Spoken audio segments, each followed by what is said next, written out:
제목을 믿음을 지켜라 라고 했는데, 부제를 한다면 믿음의 도를 위해 힘써 싸우라.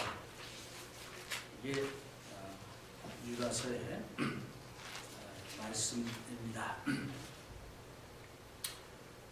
우리말에 한 번 해병이면 영원한 해병이다. 그 해병대에서 자랑스럽게 하는 표 중에 하나입니다. 한 번 믿는 자는 영원히 믿는 자다. 아멘. 통합니까? 근데 사실은 믿었던 사람들이 믿음을 잃어버리는 경우들이 옛날이나 지금이나 많이 있습니다. 디모데전서 5장 8절에 보니까 사도 바울이 누구든지 자기 친족, 특히 자기 가족을 돌아보지 아니하면 믿음을 배반한 자요 불신자보다 더 악한 자니라. 그러니까 믿음을 배반하는 자가 있다는 얘기죠. 또 디모데전서 4장 1절에 보니까 그러나 성령이 밝히 말씀하시기를 후일에 어떤 사람들이 믿음에서 떠나 미혹해하는 영과 귀신을 쫓으리라 하셨습니다. 믿음에서 떠날 사람이 있을 것을 사도 바울은 얘기했습니다. 마태복음 24장에 보니까 예수님께서도 말세의 마지막 날에 믿던 사람들이 이제 악한 영들을 쫓아가지고 거짓 선제들을 쫓아서 그 믿음을 떠날 것을 예수님도 예언하셨습니다. 이제 그래서 한 번 믿는 자는 영원히 믿는 자가 됐으면 좋겠는데 그렇지 않은 경우들도 성경에 있는 것을 보아서 이제 유다는 어떤 사람이냐면은 예수님의 이복 동생입니다.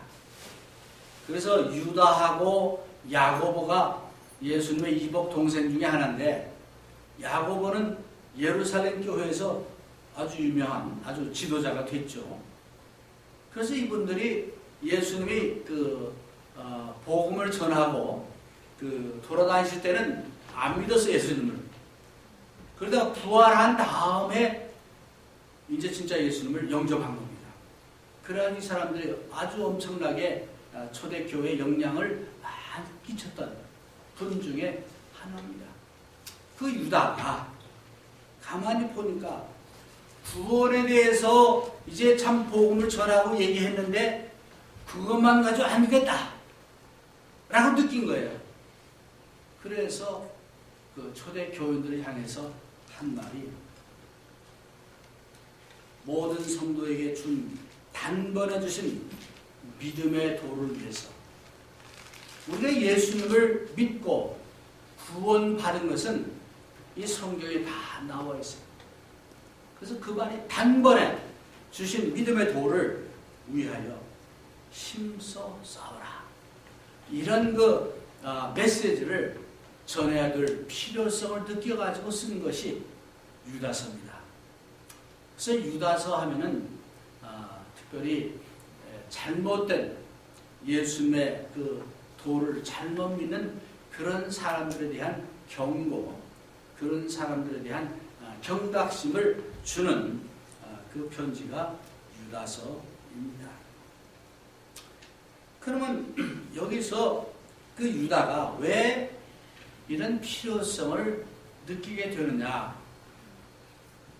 그 이유는 아까도 말씀드린 대로 우리가 한 번 믿으면 이 변하지 않는 것이 당연한데, 그랬으면 좋겠는데 우리 인간의 마음은 잘 변하죠. 상황에 따라서 또 여러 가지 그 시대의 풍조에 따라서 변화가 있습니다. 그래서 이미 초대교회 당시에도 원래 그 믿음에 대한, 믿음의 원형에 대한 이런 것들이 이제 교회 안에서 이제 잘못되어가는 그런 것들이 이미 있었다는 겁니다.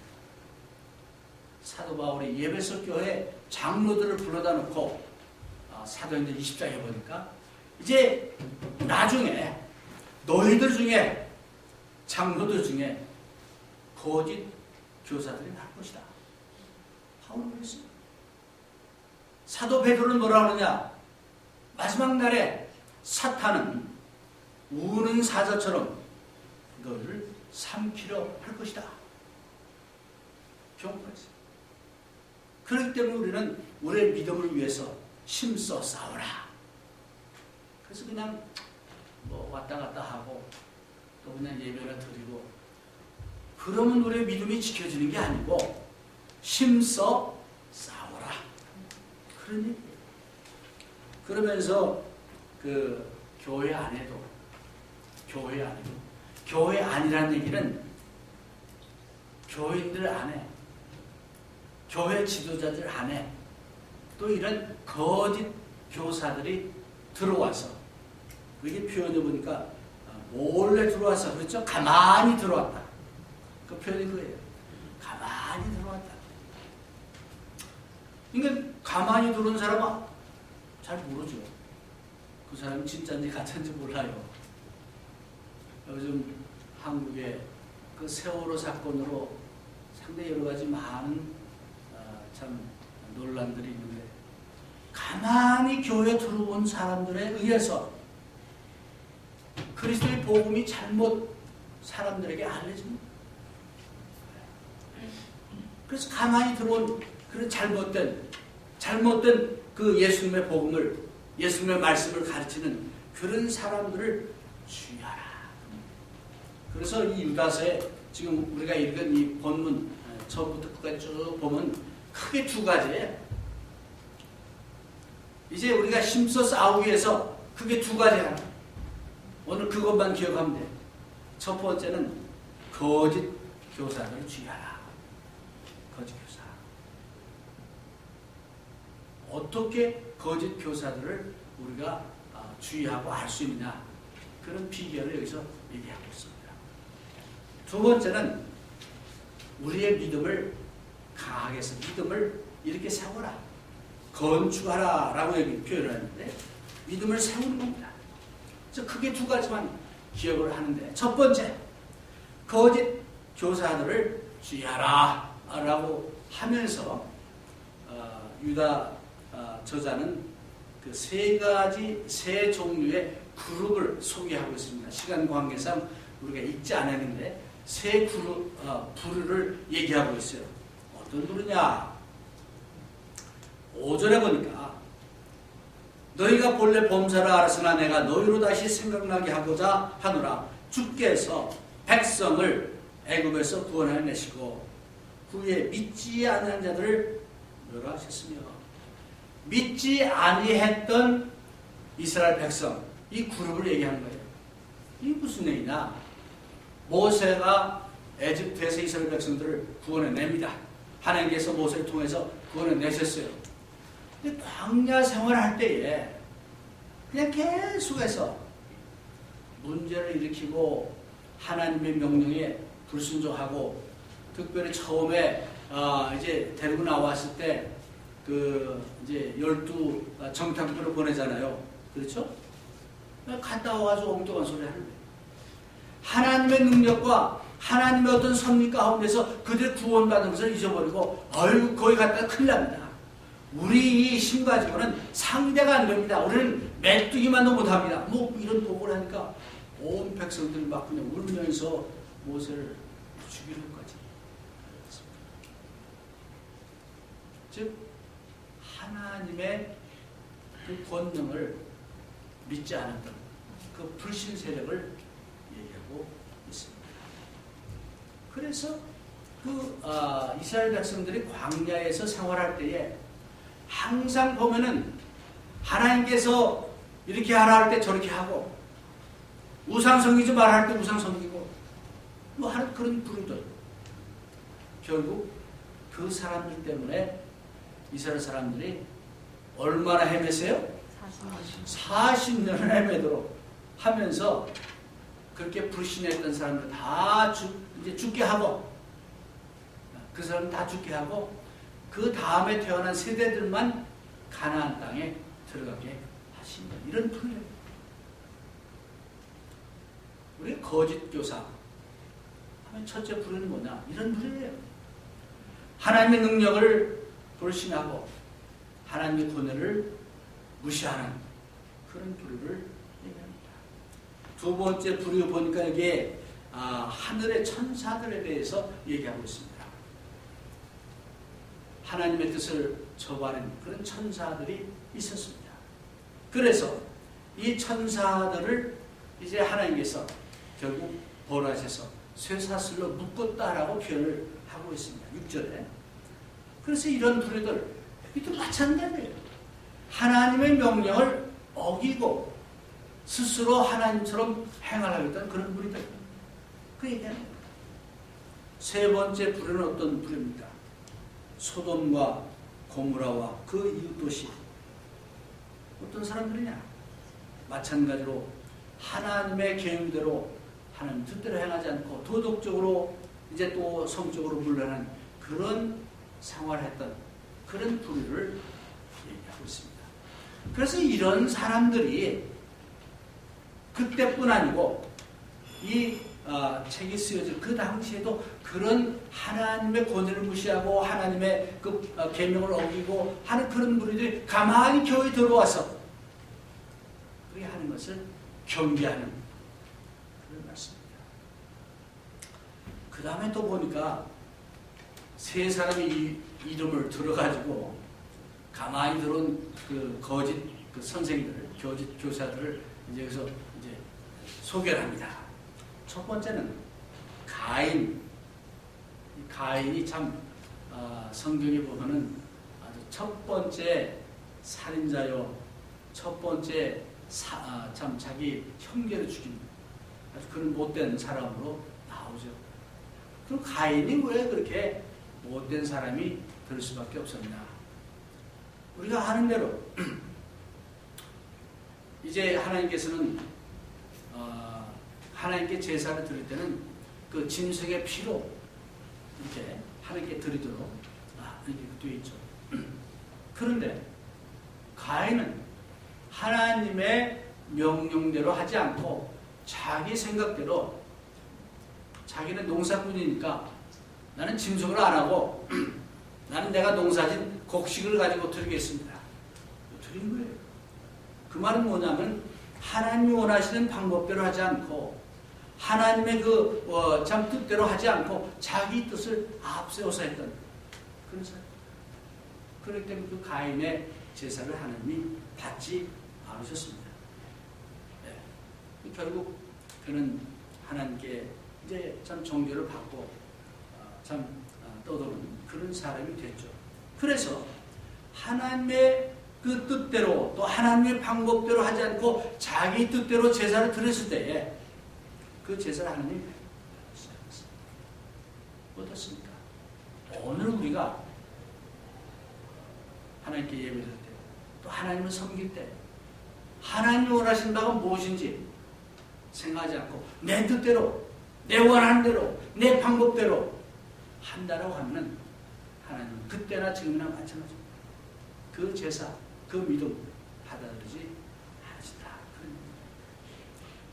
그 다음에 보니까 발람이라는 사람이 나옵니다. 이 선지자인데 이 발람은 발락이라는 그 왕이 돈을 줘가면서 저 이스라엘 백성들 좀 저주해 주시오. 좀 저주해가지고 좀 지게만 좀 패망하도록 해 주십시오. 라고 부탁을 했어요. 처음엔 거절하다가 그 돈을 받고 타협을 하죠. 그게 발람입니다. 그래서 이 발람에 대한 얘기는 베드로 후서 2장 15절 16절에 나오지만은 이 발람은 자기의 탐욕, 재물에 대한 욕심 이런 걸 가지고 이제 하나님 뜻을 어겼기 때문에 하나님 뜻을 버렸기 때문에 우리는 참 이 발람을 오늘도 하나님 거짓 교사의 표본과 같은 그런 것으로 이 유다는 소개하고 있습니다.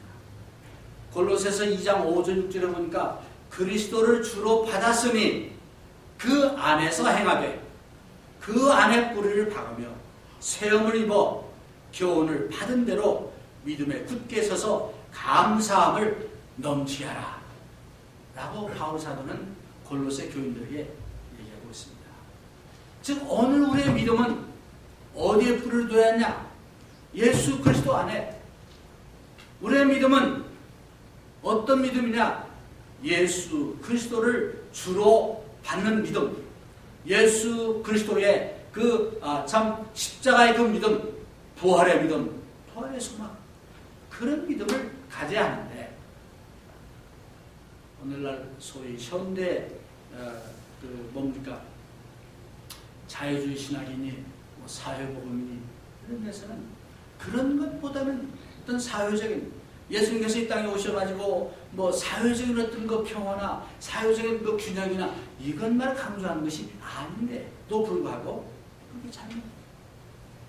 그래서 오늘 이 세 명의 인물 중에서 발람 같은 사람, 어떻게 보면은 인간적인 욕심이나 인간적인 어떤 그것을 앞세워가자 하는 그런 무리들이, 거짓 교사들이 교회 안에도 된다. 그런 얘기입니다. 세 번째 인물을 소개했는데 이 고라가 나오죠. 고라. 이 고라는 어떤 사람이냐? 우리 그 민수기서 16장에 보면 고라에 대한 얘기가 나오는데 시간 관계상 이 고라가 한마디로 하면은 하나님께서 모세라는 지도자를 세우셨습니다. 그래서 하나님이 모세를 통해서 이스라엘 백성들을 인도했어요. 그런데 고라가 가만히 보니까 지난해나 똑같은데 나도 뭐 레위 집하고 나도 지도자인데 왜 모세한테는 그럴 필요냐 하고 말하자면 들고 일어난 거예요. 그래서 또 추종자들이 나온 거예요. 모세의 권위에 도전하는 것은 결국 하나님의 권위에 도전하는 그런 것으로 된 거죠. 그래서 결국은 고라가 하나님께 또 고라의 추종자들이 그 벌을 받고 징벌 받는 그런 내용이 민수기서 16장에 나옵니다. 그래서 이 세 명의 인물을 통해서 거짓 교사의 모습을 우리가 살펴볼 수 있습니다. 구체적으로 거짓 교사들의 표가 도대체 그 사람은 어떤 표를 갖고 있는 사람들이길래 거짓 교사라고 하느냐 하는 것을 그 12절 13절에 이렇게 나와 있는데 우리 한번 같이 읽어봅시다. 12절 13절. 저희는 기탄 없이 너희와 함께 먹으니 너의 애찬의 암초요 자기 몸만 기르는 목자요 바람에 불려가는 물 없는 구름이요 죽고 또 죽어 뿌리까지 뽑힌 열매 없는 가을나무요 자기의 수치의 거품을 뿜는 바다의 거친 물결이요 영원히 예비된 캄캄한 흑암에 돌아갈 유리하는 별들이라. 그래서 이 거짓 교사들을 아주 참 시적으로 잘 표현을 했는데, 첫 번째 어떤 사람이냐? 이 사람들은 저희는 기탄 없이 너희와 함께 먹으니 너희 애찬의 암초요. 애찬이 뭡니까? 크리스찬들이 초대교회 당시에 이제 사랑으로 서로 이제 음식을 떼고 같이 먹고 또 만찬을 떼고 하는 것을 얘기합니다. 근데 몰래 들어온 이 거짓 교사들이 겉으로 보기엔 다 똑같아. 경건한 것 같고 뭐 한 것 같은데 그네들은 기탄 없이 자기의 뜻대로 자기 마음대로 복음을 왜곡시키고 그랬다는 거예요. 네. 그래서 그 사람들은 애찬의 암초요라고 표현합니다. 이 암초란 말은 우리가 잘 아는 대로 바다 속에 숨겨진 바위죠. 그래서 선장이 잘못 갔다가 배가 좌초되잖아요. 그런 존재다 하는 겁니다. 그래서 흠 있는 그런 사람들을 이제 얘기하고 있습니다. 두 번째는 자기의 몸만 기르는 목자예요. 이게 무슨 표현이냐면 자기 욕심만 채우는 그런 지도자예요. 이제 참된 목자와 거짓 목자의 이제 구분을 우리가 할 수 있는 것은 거짓 목자는 정말 자기 욕심만을 채우고 또 양들의 참 필요한 것을 채우지 않는 그런 목자들을 가리키는 거죠. 그래서 자기 몸만 기르는 목자다. 세 번째는 비 없는 구름이다. 비 없는 구름은 뭐냐? 구름은 구름인데 비가 안 내려. 속빈 강정이야. 그렇죠? 네. 약속은 많이 하지만은 그 약속을 이룰 수 없는 그런 걸 얘기합니다. 거짓 선생님들, 거짓 교사들일수록 아주 듣기 좋은 말만 합니다. 많은 약속을 합니다. 그러나 결국은 아무 열매를 거둘 수 없는 그것을 유다는 얘기합니다. 우리 크리스찬들은 분명히 성경에 말하기를 우리가 예수님을 영접함으로 말미암아 예수님의 제자가 됨으로 말미암아 우리의 삶이 좋아집니다. 행복해집니다. 그러나 분명히 고난도 함께 올 것이다. 예수 믿기 때문에. 성경 분명히 얘기했어요. 근데 어떤 사람은 아니야, 예수만 믿으면 만사오케이, 술통에 돛담배처럼 잘 될 것이다 라고 가르칩니다. 그거는 거짓 교사예요. 성경 말씀대로 가르치는 것이 아닙니다. 바로 고라 같은 사람들이 그런 사람이었어요. 그래서 비 없는 구름, 이건 뭐냐? 비도 안 내리는 구름. 농부가 비를 얼마나 기다리는데 비는 없어. 그건 의미 없는 거죠. 신명기서 32장 2절을 보니까 이런 말이 있습니다. 나의 말은 맺히는 이슬이요 연한 풀 위에 가는 비요 채소 위에 단비로다. 누구의 말이? 하나님의 말씀이.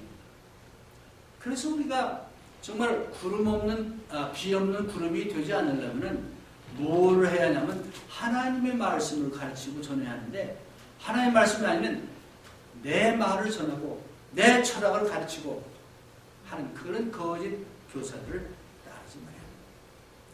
그 다음에 보니까 죽은 나무, 이게 열매 맺지 못하는 가을나무. 가을에는 열매가 맺혀야 하는데 죽은 나무니까 열매가 없잖아요. 그런 나무 같다. 그런 겁니다. 바다에 거친 파도 갔다 오는데 거친 파도를 보면은 멋있고 뭐 그렇습니다. 근데 그 파도가 그냥 뒤집어져 가지고 속에 있는 게 다 드러나고 뭐 그렇죠. 그래서 거짓 교사들 어떻게 보면 능력 있는 것 같고 영역 있는 것 같고 하지만 오히려 그 바다에 거친 파도와 같은 그런 존재다 라고 얘기합니다. 깜깜한 유리하는 별. 별이라는 것은 깜깜하지 않죠. 항상 빛을 발하게 되어 있는데 왜 깜깜한 유리한 별이라고 표현했냐? 우리가 저기 떠 있는 그 별이 아니고 그 하늘에서 떨어진 그 유성이라고 하는 그 별을 얘기하는 거예요. 그거는 이제 빛을 잃어버리고 결국 사라지는 그런 것을 얘기합니다. 그래서 결론적으로 말해서 무슨 얘기입니까? 우리가 교회 안에서 또 하나님 나라 안에서 처음에는요, 그 작은 것 가지고 하나님의 말씀이 이렇지만은 내 생각에는 이렇게 해도 될 거야 로 시작합니다. 그렇게 하다 보면 하나님의 권위에 도전하게 됩니다. 그래서 하나님의 권위대로 하나님의 말씀대로 순종하지 않는 거예요. 그 다음부터는 마음대로 내 뜻대로 자기의 눈에 오른 대로 행하는 그게 사사시대의 그 모습 아닙니까? 그런 것을 얘기해요. 오늘 그러기에 여러분이나 저나 교회 안에서 하나님의 그 말씀을 바로 전하지 않는 그런 거짓 교사들이 있는지 없는지 깨어 우리가 성경을 공부하고 또 성경을 배워야 됩니다. 그래서 이태원 전도자가 저 사람이 지금 정말 하나님의 말씀을 바로 가르치고 전하는지 여러분 알아보셔야 돼. 배려한 교회들처럼 네? 우리 그렇게 해야 돼. 그러기 위해서는 여러분들이 말씀을 읽고 말씀을 공부해야 됩니다. 그게 두 번째 그 믿음을 강하게 하라. 세워라 하는 얘기입니다. 이제 우리는 성경을 정말 알아야 되겠어요. 기본으로 돌아가려면 말씀을 알아야 되겠어요. 그렇게 할 때에 우리 믿음을 위해서 정말 싸울 수 있다. 그런 얘기입니다. 위츠만 리라는 중국의 뭐 신학자라 얘기할까 그런 분이 있었어요. 이분은 성경을 신구약을 한 달에 한 번씩 읽었어요. 그 말은 무슨 얘기입니까? 성경을 엄청 읽은 사람이에요. 그분의 그 책을 이렇게 보면은 상당히 깊이가 있어요. 깊이가 있어요. 성경을 그렇게 잘 아니까. 그래서 그 중국에 한때 이런 표어가 있었답니다. No Bible, no breakfast. 성경을 안 읽으면은 아침 먹지 말자. 옛날에 우리 그 청소년 수양회에 가서 아침 식사 이렇게 줄 때는 줄 쭉 쓰게 해가지고 이제 성경 구절을 암송하게 해요. 암송 못하는 사람 빠꾸 두루 가라고. 암송하는 애들만 밥을 줬어요. 어떻게 보면 상당히 그 일리가 있는 그런 얘기입니다. 그래서 하나님의 말씀을 좀 알아야 되겠어요. 제대로 공부해야 되겠어요. 그래서 이것이 정말 거짓 교사들, 우리 귀에 듣기 좋은 그런 달콤한 얘기인지 아니면 하나님의 그 말씀인지 그걸 바로 알아야 되겠어요. 그렇게 할 때 우리는 우리 믿음을 지킬 수 있다. 그런 얘기입니다. 그 다음에 20절 그 이하에 보니까 우리가 기도하는 성령 안에서 기도하는 자가 된다. 라고 했습니다. 그래서 말씀과 기도는 안과 밖이에요. 말씀 없이 기도만 열심히 해도 그건 잘못된 겁니다. 하나님 말씀을 알지 못하고 열심으로 기도만 하면은 그건 잘못된 거예요. 또 반대로 말씀은 많이 하는데 기도를 안 한다면은 그것 또한 잘못된 겁니다. 그래서 말씀과 기도가 이제 같이 병행되는 그런 우리가 되어야 되겠다 하는 얘기입니다. 그 빌리 선데이라는 유명한 전도자가 있었는데 이 사람이 3가지 규칙을 사람들에게 가르쳤습니다. 첫 번째는 매일 하나님 말씀을 읽어가지고 하나님이 당신에게 얘기하게 해라. 성경 읽어서. 두 번째는 매일 기도를 해서 하나님께 당신의 말을 하라. 세 번째는 매일 다른 사람들에게 전도하고 하나님 말씀을 전하라. 그 3가지 규칙을 이번에 가는 데마다 얘기했다고 합니다. 어쩌면 오늘 우리도 그렇게 해야 된다고 믿습니다. 자, 세 번째로 하나님의 사랑 가운데 거해야 됩니다. 하나님의 사랑 안에 거한다는 말은 무슨 얘기냐? 요한복음 15장 10절에 보니까 하나님의 사랑에 거한다는 것은 그의 계명을 지키는 것이다 라고 성경은 말하고 있습니다. 요한일서 2장 5절에 보니까 누구든지 그의 말씀을 지키는 자는 하나님의 사랑이 참으로 그 속에서 온전케 되었나니 이로써 우리가 저 안에 있는 줄을 아노라. 그래서 우리가 하나님의 사랑 가운데 거하기 위해서는 우리는 날마다의 삶 가운데서 하나님의 계명을 지키고 우리가 깨달은 말씀대로 이제 실천해 가는 그런 삶을 살 때 이렇게 된다. 결론의 말씀을 드립니다. 우리가 믿음을 버리기가 쉽습니다. 네. 그래서 날마다 서로 권면하고 하나님 말씀으로 이제 채워야 됩니다. 그래서 처음에는 조금 하나님의 권위를 좀 무시하고 조금 이렇게 나갑니다. 네. 그때부터 하나님을 경외하지 않고 하나님 두려워하는 것이 좀 줄어들죠. 일단 하나님의 권위를 무시하게 되면 그때부터는 마음대로 방종하는 생활을 합니다. 네. 내 뜻대로 하니까. 그거로 끝나는 게 아니라 세 번째 단계는 자기 하는 일을 정당화시켜요. 이게 거짓 교사들이 하는 행동들입니다. 오늘 여러분과 저는 우리가 그런 사람들이 되지 않기 위해서 우리는 우리의 믿음을 지켜야 되겠고 믿음 위에서 싸움을 싸워야겠다 하는 얘기입니다. 오늘 이 말씀을 통해서 이제 유다서를 통해서 다시 한번 우리의 믿음을 돌아보고 우리가 정말 우리의 믿음을 지키고 우리의 믿음을 위해서 싸워가는 여러분과 제가 주 이름으로 권유를 드립니다. 아멘.